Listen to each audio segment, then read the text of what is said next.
Customer service.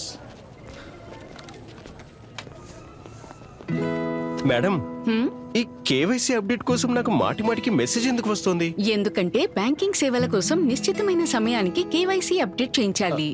ఎలాగవుతుంది? కూర్చోండి, చెప్తాను. గుర్తింపు లేదా చిరునామాలో ఏ మార్పు లేకపోతే మీ బ్యాంక్ లేదా ఏటీఎం లేదా బిజినెస్ కరెస్పాండెంట్ అంటే బీసీ వద్దకు వెళ్ళండి.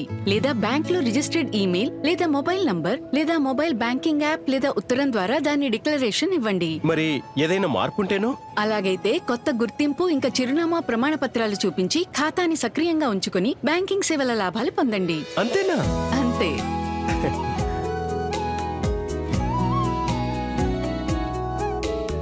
ఆర్బీఐ అంటుంది, విషయాలు తెలుసుకోండి, జాగరూకంగా ఉండండి.